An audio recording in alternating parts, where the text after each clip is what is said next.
Welcome to the Solar Cycle podcast, powered by Organic Transit, where we explore the future of clean mobility, sustainable cities, and the innovators reshaping how we move through the world. Join host, entrepreneur, and storyteller Justin Starbird as he takes you inside the ideas, technologies, and real-world impact behind the revolutionary ELF, the world's most efficient solar-powered vehicle. Thanks for joining us. Let's start today's cycle. Welcome back to the Solar Cycle podcast presented by Organic Transit. Today I am joined, as always, by Rob Cotter, the founder and CEO of Organic Transit and the Environmental Transit Authority. Rob, great to see you, buddy. Good morning. How are you? Hey, no complaints today. Really happy. The sun is out. It is warm by Maine standards. I don't know about how it is in Carolina right now for you, but it really got me excited about talking about organic transit and the ELF today. Excellent. It's great to be here. Yeah. So, the original ELF you started back, or you created conceptually, you shared with us in really like 2009, 2010, you were able to get a Kickstarter going where you delivered 51 in 2012. What was the inspiration for the design initially? So we're going to get pretty specific in a way. The inspiration was, I think I might have mentioned that we were looking to appease what we thought of as the Whole Foods customer, right? People health conscious, have some income that they can expend on products they think are useful. But also we wanted to kind of fill that void between a bike and a car, leaning heavily on a bike, but have the functionality of somewhat like a Honda Civic, very lockable, very practical, not a racing beast, but, comfortable on the roads and with a practicality. And so when we dialed in that concept, we looked really hard at like, okay, what makes things manufacturable? What makes them shippable? What holds down the cost? What makes them aerodynamic, which makes them really light. So for instance, the bodies are stackable. So the left side and the right side, you can have about 100 of them stacked up and you can ship them out that way. So they only take up 100 like quarter inches, right? So Yeah. They're very practical to ship that way.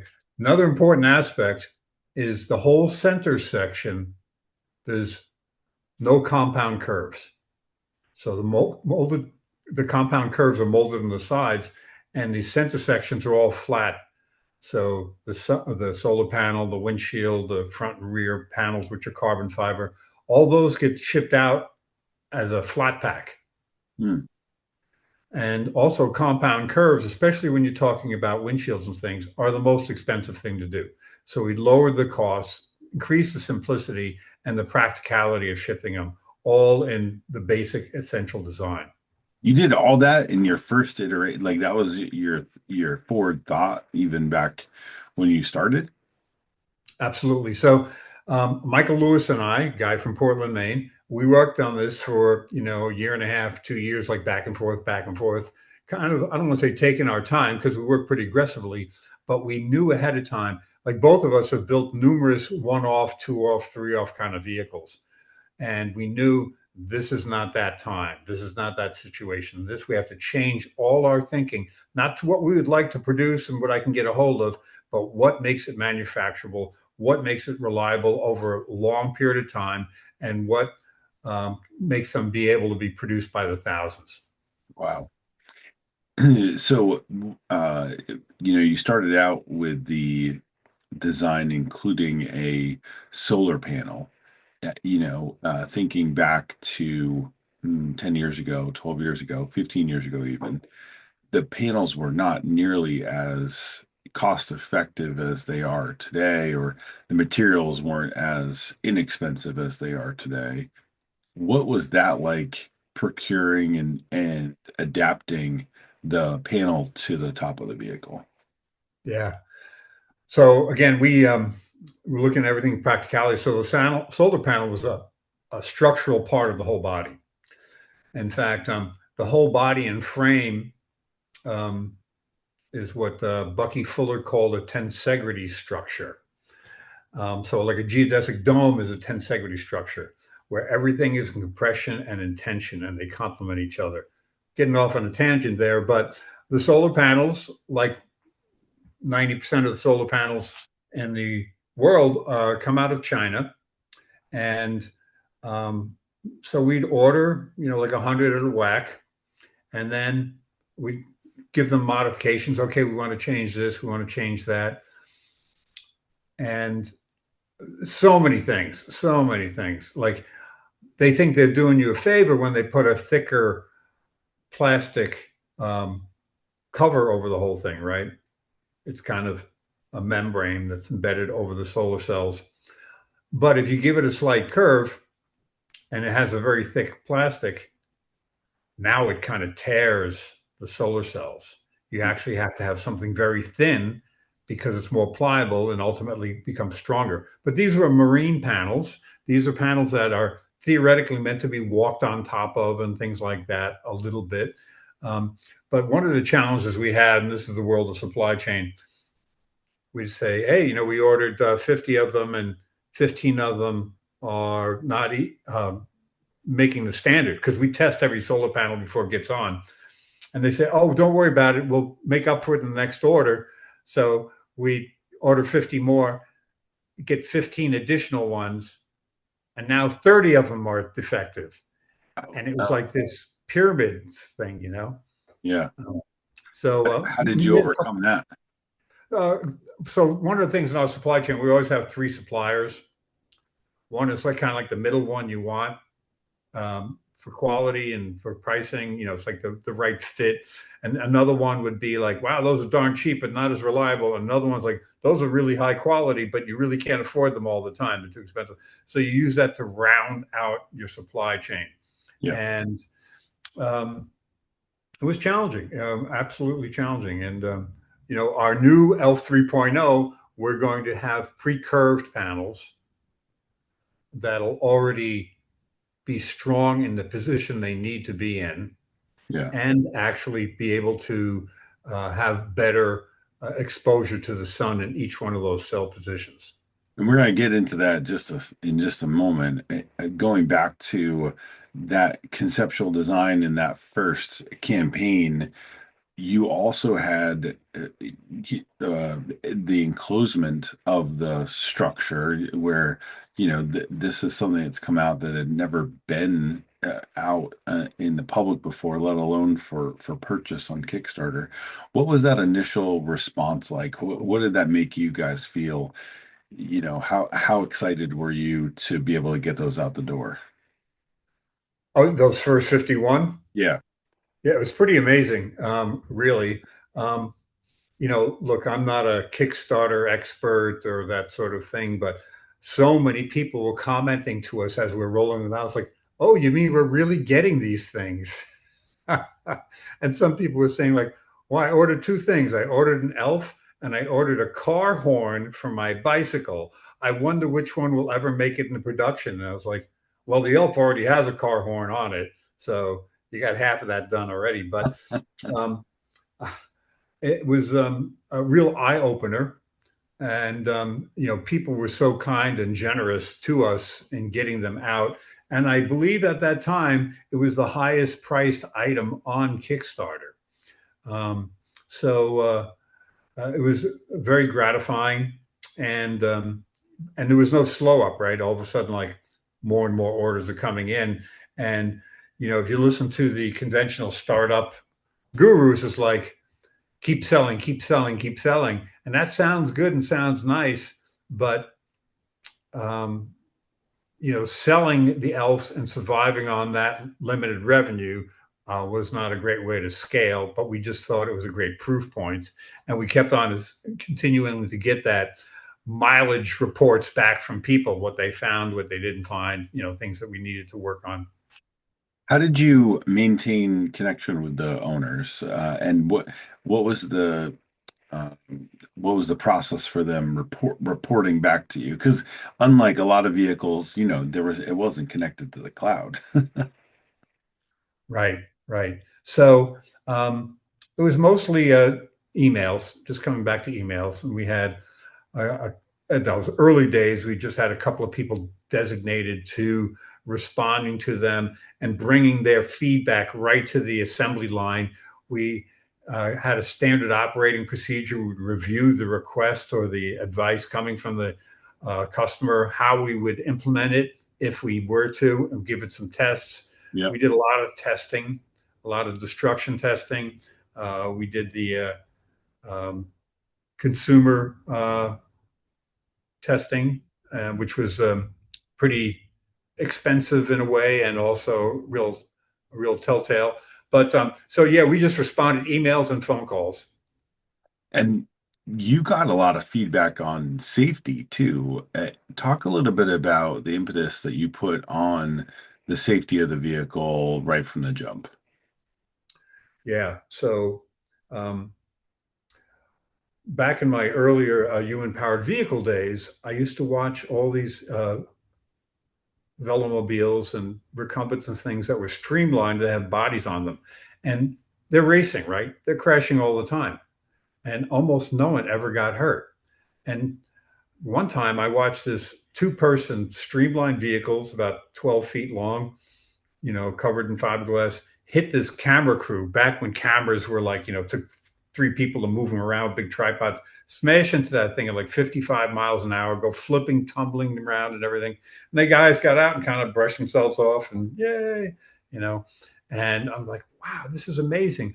In the motorcycle world, leathers, guards, elbow guard, all sorts of armor, and then just regular clothing. Everything's better than just skin. So basically, when you're on a regular bicycle, you're almost just regular skin. Some people wear like more rugged gear, but we knew layers and space and gap and structure are all things that complement. So we designed that safety cell.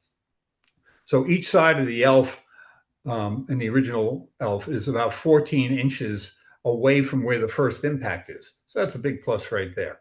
Another thing is lightweight with it being a tricycle. So lightweight is seemingly contrary to safety in the way we think of automobiles and things like that. But automobiles basically that's kind of a legacy of engineering from like locomotives. And when two locomotives collide, or two cars or two trucks collide, they're fighting for real estate. Neither one wants to give up the real estate, and they smash and they, create all sorts of things that are very detrimental. And with an ELF, it's more like a kayak bumping up against the rocks or a ping pong ball. It's so light, it just leaves the scene of the accident. And because it's a three-wheeler, it doesn't quickly just fall over. And so we have the advanced polymers, the plastic shrouded body to protect the people, and then aircraft aluminum on the inside to provide additional structure. And then we have crumple zones and we have space. So all these things combined with a lower center of gravity work amazingly well compared to a bicycle, compared to a motorcycle. But the ELF 3.0 is going to have everything we learned from all of that and increase that level of safety. One of the most incredible milestones I think that we've talked about a couple times now is that the original ELF, you sold over 850. They've traveled 10 million miles, 40 times around the globe, and they have had an incredible safety record from all accounts that you've been given. Talking about that ELF 3.0 that you are just about to launch, and we'll talk about the WeFunder campaign on the next episode, to help us get there. But what are the lessons? What are the primary lessons to start with that you're taking from the first 400 iterations that you made and changes on the manufacturing line to where you are seeing it go in production later in 2026? So one of the things that I think many of the ELF owners and are really interested in is having full suspension. And we totally agree. And one of the reasons we didn't implement full suspension in the very beginning was, if you look at the history of bicycles, the vast majority of them don't ever, haven't had suspension. Suspension came about in the last, 25 years or so, mostly. There's been outliers, but for the first decade or more on suspension on bicycles, they became a high maintenance point. It's very expensive. Once the suspension kind of used up its value and needed replacement, it was as expensive potentially as getting a new bike, or and riding them around with them pogoing was a terrible feature as well. So what we wanted to do was eliminate another warranty issue, eliminate another engineering issue, and make it actually more efficient, not only cost wise, but in moving down the road.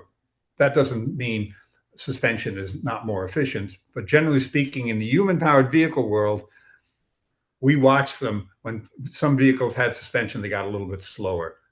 Long story short, we held off from putting suspension in, and then we put in rubber dampeners and isoelastic suspension. But we'll be doing a full suspension going in, and that'll be unique to an ELF. You're not going to see any other vehicles that have suspension that resemble this. And what we found, when the vehicles are really light, they have different dynamics that you don't need 6 inches, 8 inches, 10 inches of travel. You just don't need it. And all the more travel and the more parts mean more labor, more maintenance, higher cost, and potentially more warranty issues. So we have a really cool simplified suspension, and that goes along with our patented steering assembly. And so it's really a great fun experiment to implement many of the things. Another thing is a full floor. Well, the reason we didn't have a full floor before is because the travel path. When people are pedaling vehicles, you have toes, heels, knees, all these things that you have to take into consideration that you don't put into consideration with a regular, electric or gas powered vehicle. In fact, I don't know if everyone truthfully realized it, but creating an electric vehicle that was pedalable is much more challenging than creating an electric vehicle, right? Incorporating all that is not only costly, but engineering wise and everything is much more demanding. The cool thing is, if you can pedal the vehicle, then solar is going to work. Solar is going to have a big impact on it, and you're truthfully in a very, very inefficient space. So it's really a fun way to go about things. One of the things I'd like to mention too is, the lightweight, right? So weight is an inexpensive way to make vehicles stronger, more powerful, quieter, all those things. But that's the antithesis of like an aircraft or a race car, right? And so how do you engineer something that becomes more robust, more efficient, safer, quieter, and making it light? And that's the challenge we face throughout the whole process. And that's kind of our North Star, keeping things light. One of the things that I find to be remarkable also is the patents that you've been able to secure, or the patent pending elements that you have within the vehicle. Talk a little bit, discuss some of those challenges, and what it's been like to realize that you might be the components you're making, like the steering, may actually be so novel that they require patents. So one of the things regarding that steering patent, you can steer a little vehicle like this with tillers down low, and it'd be simpler. But we wanted to give people an experience that they're kind of used to, whether it's handlebars or whether it's a steering wheel. We kind of like things in front of us. That's what we're used to. And so that was the drive on that patent. And there's many ways that potentially you can create that sort of design goal But we chose the way we did because it was really kind of simple, really strong, and created strength throughout the whole vehicle. It was structural for the entire vehicle and inserted the rider into the steering apparatus that gave it a much safer and stability type of um, center of gravity. So it was really a neat process to go through. Armando Ionetti, one of our design engineers, was instrumental in making all that happen. And now we incorporate really cool stability services within inside of that steering apparatus that first of all, it has many potential applications in race cars and other ultralight vehicles and things like that.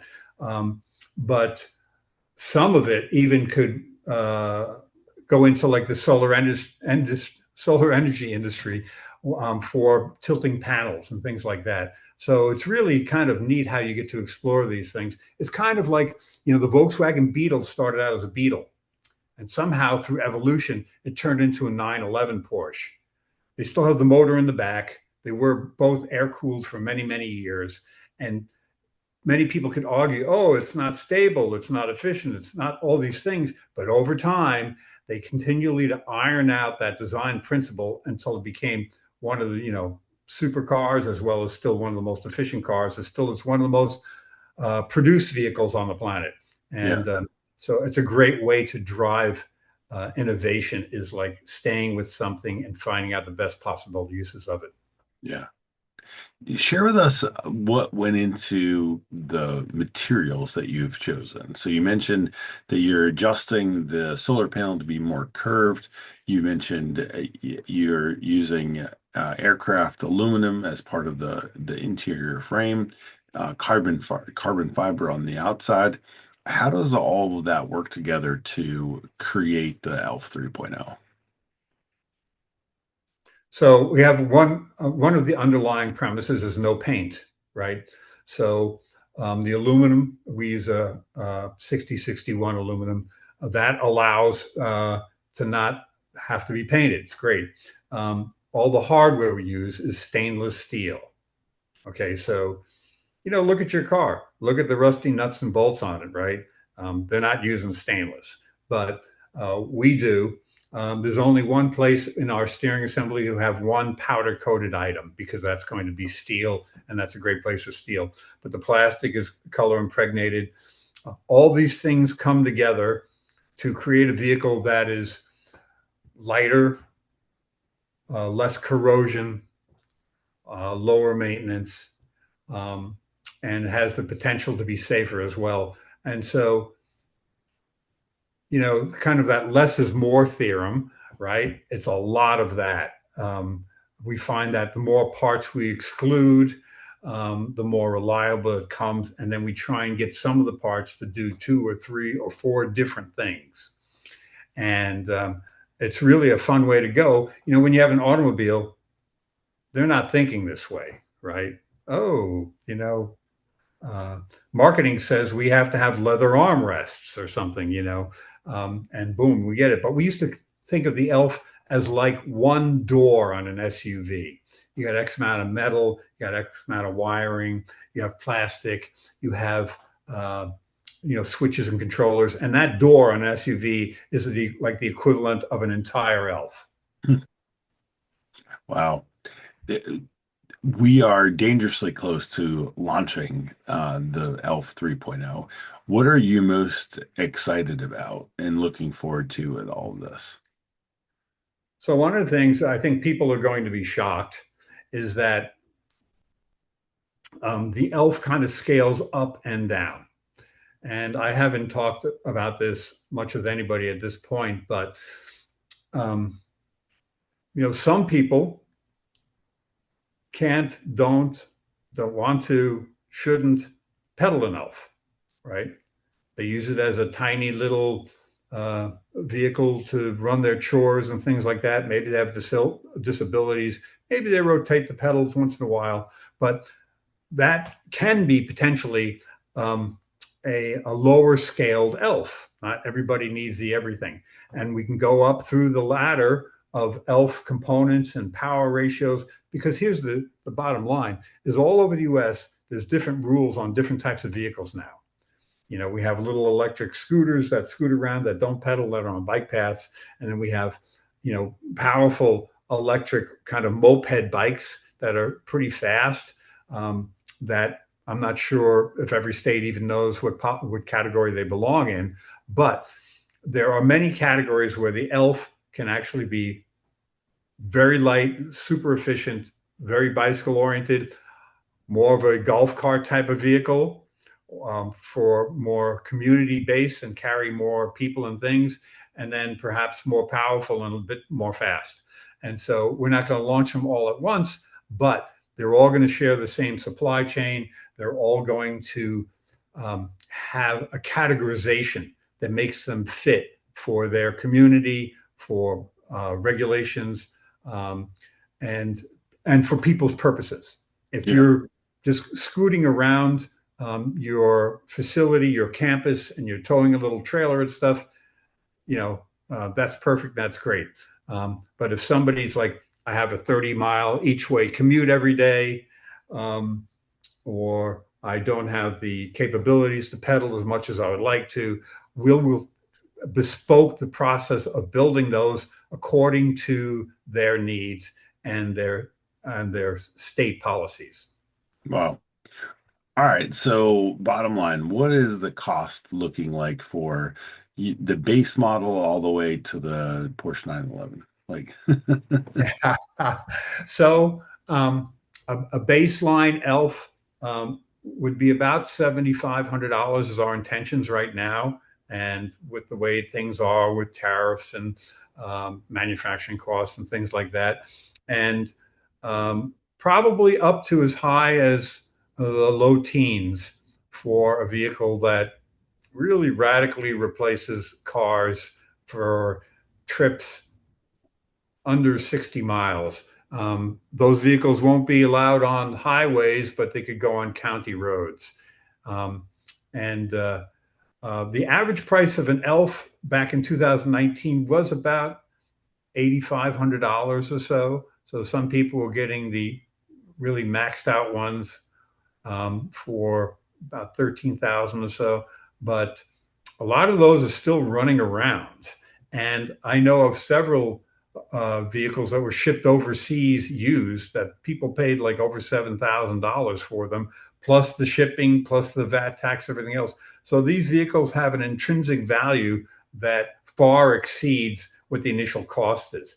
Make a long story short, owning a car right now is about $12,000 a year. If you bought an ELF for about $10,000, it pays for itself in the first year of not having to use an automobile. So that's roughly the price range, and we're really excited to deliver on that. when are you expecting production to restart? So a lot of that is depending on the campaign. The sooner we close on the campaign, the sooner we can start production. Somewhere in the neighborhood of about 8,000 people have expressed interest in ELFs. It could be much higher than that. Yes. So if we think of it as average cost of about $10,000 an ELF, and per ELF, that's a fair amount of revenue for a startup type of company that already knows how to build these things. Yeah. And so we're really excited to kind of get this going as soon as possible, but a lot's dependent on the public's participation in the crowdfunding event. Awesome. Well, we're going to talk a lot more about that in the next episode. So really excited to hear more about the special features and benefits and specs on this ELF 3.0. It's so neat to learn about how far you've come and look at all the folks that are so happy with the result that you've had so far. So I'm really looking forward to it. Great. Thank you, Justin. All right. On behalf of my guests today, Rob Cotter, CEO and founder of Organic Transit, we're talking about the ELF 3.0 today and how imminently close it is to production. So it's been really great to have him on. For all of those watching and listening at home, you've been listening to the Solar Cycle podcast. Until next time. Thanks for joining us on the Solar Cycle, powered by Organic Transit. If you enjoyed today's episode, be sure to subscribe, share, and follow our journey as we bring solar-powered mobility to the world. To learn more about Organic Transit and the ELF, or to join our community round on WeFunder, visit organictransit.com.